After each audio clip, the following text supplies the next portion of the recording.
Iyak ka. Putang. Guys, pa-prank natin si Mrs. So, buntis, napakahilig sa soft drinks. So, ayan. Meron akong ginawa. Ayan.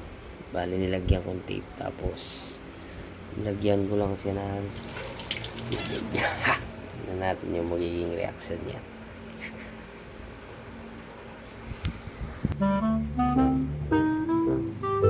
Sinagsobrang sa inyo.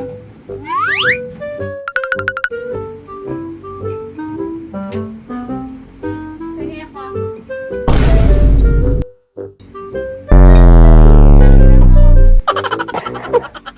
Putang ina mo.